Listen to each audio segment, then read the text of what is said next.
Nah, selanjutnya kita bisa membuat data DMNAS ini menjadi data kontur sebagai peta dasar. Caranya kita bisa pergi ke Processing Toolbox, silakan di search kontur. Ini ya, sini ada kontur, atau sebetulnya kamu juga bisa pergi ke raster, pergi ke extraction, di sini ada kontur, juga hal yang sama. Jadi kita klik kontur, lalu di sini kita akan coba membuat kontur. Jangan lupa input layernya adalah DMNAS. Nah, setelah itu kita bisa membuat interval kontur sebagai contoh 100 meter. Oke, selanjutnya yang lain biarkan default, jangan lupa di save, lalu kita klik run. Oke, maka akan terhasil kontur. Nah, untuk ketentuan kontur, sebetulnya kontur itu harus ada kontur major dan juga kontur minor. Kontur minor adalah kontur yang barusan kita buat, sementara kontur major biasanya adalah kontur yang kelipatan 4 daripada kontur minor. Sehingga nanti kontur major ini akan memberikan garis-garis yang lebih tebal setiap kelipatan 4. Nah, jadi yang ini tadi sudah kita buat kontur dengan interval 100 meter ya. Mungkin untuk mempermudah mengingatnya, kita akan ubah nama layer ini menjadi kontur 100 meter. Nah, selanjutnya saya akan kembali membuat kontur dengan menggunakan DMNAS yang sama. Namun kali ini interval konturnya akan saya buat 400. Lalu kita klik run. Oke, baik. Nah, sudah terhasil satu kontur lagi. Nah, biasanya dalam ketentuan peta, kontur major dan kontur minor ini harus ada. Nah, di sini kita bisa membuat kontur 400 meter namanya. Lalu mungkin kita bisa pertebal garisnya dengan double klik di simbol garisnya. Lalu kita buat width-nya di 0,6 contohnya. Warnanya mungkin bisa kita samakan menjadi warna hitam gitu ya contohnya ya. Lalu kita klik OK. Sementara yang ini kita akan membuat dia tetap dengan ketebalan 0,2, cuma nanti warna garisnya juga kita buat warna hitam. Oke, nah jadi akan jadi seperti ini. Nah, untuk membuat label di garis konturnya, agar tidak terlalu semeraut, kita akan labeli kontur yang 400 meter saja. Nah, jadi silakan klik kontur 400. Di sini ada icon dengan tulisan ABC, yang bacaannya Layer Labeling Option. Kamu klik. Nah, di sini adalah tempat kita mengatur bacaan dari simbolnya, simbol garisnya. Pergi ke bagian No Labels ini, kita pilih Single Labels. Lalu nanti di sini ada Value. Nah, di sini kita perlu masukkan labelnya sesuai dengan nilai apa. Oke, kalau di sini kita bisa drop down, kita pilih Elevation, karena kita ingin menampilkan bacaan elevasi dari garis konturnya. Oke. Di sini sudah terlihat ya, tapi memang karena warnanya tidak terlalu kontras, jadi bacaannya tidak terlalu terlihat. Oke, nah, jadi kita bisa pergi ke buffer. Ya, ini artinya membuffer teksnya ya. Jadi, nah, bacaannya bisa lebih terlihat. Mungkin kalau mau diganti warnanya juga silakan. Ini tidak ada ketentuan. Lalu klik apply. Nah, jadi kita bisa close lagi. Nah, sekarang kita memiliki peta kontur yang sudah memiliki bacaan yang lebih jelas, begitu ya. Oke, selanjutnya dengan menggunakan data yang sama, yaitu data DMNAS, kita akan coba membuat data kemiringan lereng. Nah, mungkin di praktikum geomorfologi kamu sudah pernah membuat morfometri dengan menggunakan klasifikasi Van Zuydam. Untuk kali ini kita akan coba membuatnya secara otomatis, gitu ya. Untuk membuatnya kita bisa kita klik layer DMNAS-nya terlebih dahulu, lalu kita pergi ke raster, pergi ke analisis, lalu silakan klik slope. Sini ada bacaan slope ya, atau kemiringan lereng artinya. Nah, di sini dapat kamu lihat input layernya, jangan lupa tetap memasukkan DMNAS UTM. Di sini dapat kamu perhatikan juga ada bacaan slope expressed as percent instead of degrees.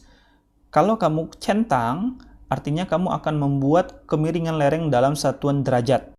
Tetapi jika tidak kamu centang, maka satuan kemiringan lerengnya tetap derajat. Dalam hal ini, kita akan coba membuat kemiringan lereng dalam satuan derajat. Artinya kita tidak perlu mencentang ini, gitu ya. Lalu lanjutkan, kita bisa klik run. Jangan lupa di save nanti ya, ini nggak saya save. Oke, nah ini sudah terhasil, tapi warnanya masih gelap dan masih belum sesuai dengan ketentuan klasifikasi Van Zuydam yang sering kita gunakan. Nah, Untuk menyesuaikan klasifikasinya, kita bisa pergi ke Processing Toolbox lagi. Kita tulis Reclass. Nah, di sini akan muncul beberapa opsi. Kamu klik Reclassify by Table. Nah, pastikan kamu sudah memilih layer slope ya. Jadi jangan menggunakan dampness lagi. Kita menggunakan data slope. Nah, setelah itu kita bisa pergi ke Reclassification by Table. Di sini ada titik 3, bisa kita klik. Nah, kita akan membuat pengklasifikasian baru sesuai dengan data slope yang tadi.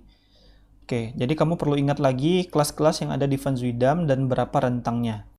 Gitu ya. Dalam hal ini kita akan coba buat 6 atau hingga 7 kelas lah. Nilai 0 hingga 2 itu di kelas 1, nilai 2 hingga 4 itu di kelas 2, nilai 4, 8 itu kelas 3, 8, 16, ini dalam derajat semua ya, karena kita tadi mengolah data kemiringan layarnya dalam derajat, itu di kelas 4, 16 sampai 35 itu di kelas 5, 35 sampai 55 itu di kelas 6. Nah, sebetulnya untuk kelas Van Zuidam itu sampai 7, sama satu lagi yaitu lebih dari 55. Nah, kenapa kita hanya menggunakan sampai kelas 6? Karena kalau kamu lihat lagi, data kita itu data tertinggi atau kemiringan lereng tertinggi itu hanya mencapai 54,6 derajat. Artinya kita cukup mengklasifikasikannya hingga ke kelas 6, yaitu batas teratasnya 55. Nah, jadi di sini kita bisa klik OK. Nah, di sini kita akan menggunakan range boundary-nya seperti ini, yaitu nilainya itu lebih besar dari nilai minimum, namun lebih kecil sama dengan nilai maksimum. Karena kita pengen nilai 2 itu masuk ke kelas 1, bukan masuk ke kelas lebih atasnya, begitu ya. Jadi nilai 2 ini akan menjadi nilai batas akhir dari kelas sebelumnya. Lalu kita klik Run. Oke. Oh ya, saya lupa mengingatkan, jangan lupa di save. Nah, ini saya buat scratch layer. Nah, ini sudah jadi data reclassification-nya. Cuma memang warnanya belum kita sesuaikan dengan warna yang sudah diatur oleh Van Zuidam, gitu ya. Nah, kita bisa mengatur warnanya. Jadi kita bisa double klik di data yang sudah kita reclassification tadi. Kita bisa pergi ke single band pseudo color. Nah, di sini kembali kita coba buat kelasnya menjadi 6. Tadi kan kita sudah membuat kelasnya menjadi 6 ya. Jadi pilih equal interval, kita pilih 6 kelas di sini. Yang mana nilainya dari range 1, 2, 3, 4, 5, 6. Oke, warnanya kita bisa ubah invert color ramp biar kelas 1 warnanya lebih muda. Nah, contohnya seperti ini. Nanti kamu silakan sesuaikan dengan warna atau ketentuan yang ada di Van Zuidam. Nah, lalu kita klik apply. Oke, nah maka akan secara otomatis morfometrinya terhasil, begitu ya. Mungkin kalau kamu ingin membuat menjadi lebih estetik, kamu bisa menimpa data kemiringan lereng ini ke dalam hillshade, sehingga nanti akan lebih estetik peta yang kamu hasilkan. Nah, caranya bagaimana? Nah, mungkin saya hilangkan dulu layer konturnya ya. Nah, di data kemiringan lereng, kamu double klik, lalu di bagian simbologi, kamu scroll ke bawah, di blending mode-nya, kita bisa pergi ke multiply. Nah, ini mungkin bagi yang familiar dengan Photoshop atau Adobe Illustrator ataupun Corel, mungkin ini familiar ya. Jadi kita akan menggunakan blending mode multiply agar nanti peta kemiringan lerengnya akan menyatu dengan data hillshade-nya. Lalu kita klik apply. Nah, jadi dapat kamu lihat ya, bahwa akan terhasil bentuk kemiringan lereng yang memiliki warna-warna tertentu sesuai dengan kecuraman lerengnya. Seperti itu ya. Nah, mungkin cukup sekian tutorial pada kesempatan kali ini. Semoga bermanfaat. Saya akhiri. Assalamualaikum warahmatullahi wabarakatuh.